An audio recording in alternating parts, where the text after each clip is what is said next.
Assalamualaikum warahmatullahi wabarakatuh. Selamat datang teman-teman. Hari ini kelompok kami dari kelompok 6 akan membahaskan tentang pengembangan wilayah, tata ruang, dan pengaruhnya terhadap kebahagiaan.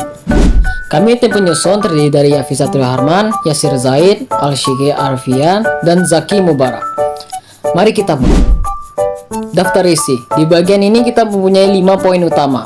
1. Pengembangan wilayah. 2. Pengembangan desa dan kota. 3. Tata ruang dan hikmah dalam pembangunan wilayah.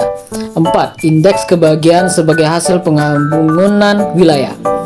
5. Pengaruh pengembangan wilayah dan tata ruang terhadap kebahagiaan penduduk. 1. Pengembangan wilayah.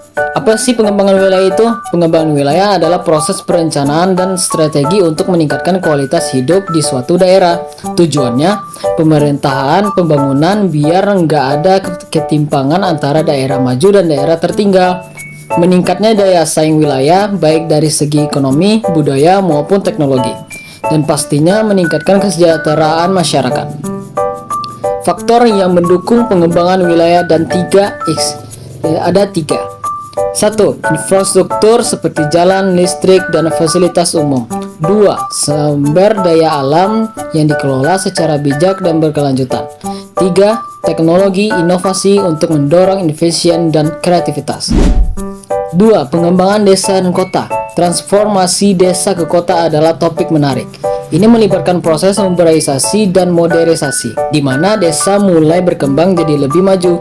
Tapi, apa artinya untuk masyarakat? Dampak positifnya, desa kota bisa menjadi pusat pertumbuhan wilayah dengan mengintegrasi faktor pertanian dan industri. Tantangannya, kita harus mengatasi ketimbangan ekonomi dan sosial, serta menjaga keberkelanjutan lingkungan. Kesimpulan sementara, jadi pengembangan wilayah dan tata ruang punya peran besar dalam menciptakan keseimbangan pembangunan. Di akhir nanti, kita akan lihat bagaimana semua ini mempengaruhi kebahagiaan penduduk. Mari kita lanjut ke poin berikutnya. Tata ruang dan dinamikanya dalam pembangunan wilayah. Kita mulai dengan tata ruang. Tata ruang itu sederhananya adalah rencana untuk memanfaatkan ruang wilayah supaya semua fungsi, ekonomi, sosial, dan lingkungan bisa berjalan optimal. Tapi, tata ruang nggak selalu mulus. Ada dinamika di dalamnya. Misalnya, yang pertama itu perubahan fungsi lahan, yang artinya dari sawah jadi kawasan industri atau pemukiman. Yang kedua, konflik antara pembangunan dan pelestarian lingkungan. Mau bangun tapi juga harus jaga alam. Dan yang ketiga, adaptasi terhadap perubahan iklim, yang artinya seperti resiko banjir atau kekeringan. Contoh nyatanya apa?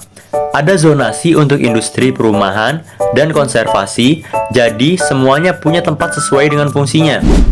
Indeks kebahagiaan sebagai hasil pembangunan wilayah.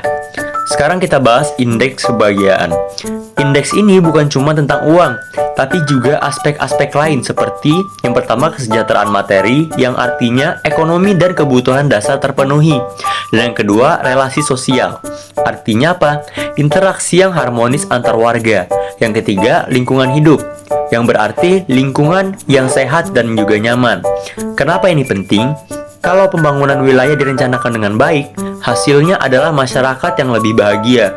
Jadi, ada hubungan langsung antara pembangunan dan tingkat kebahagiaan.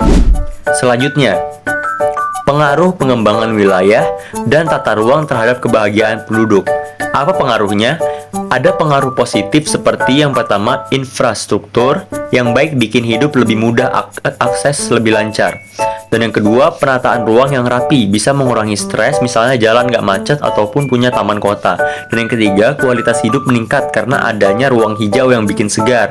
Tapi tetap ada tantangan, misalnya tata ruang yang nggak sesuai dengan kebutuhan lokal, resiko gentrifikasi harga tanah naik, penduduk asli malah terpinggirkan, ketimpangan sosial bisa makin lebar. Kesimpulannya di sini adalah jadi pengembangan wilayah dan tata ruang itu penting banget untuk kesejahteraan masyarakat. Kalau direncanakan dengan baik, pembangunan bisa membawa kebahagiaan untuk semua orang. Tapi itu nggak bisa dikerjakan sendiri.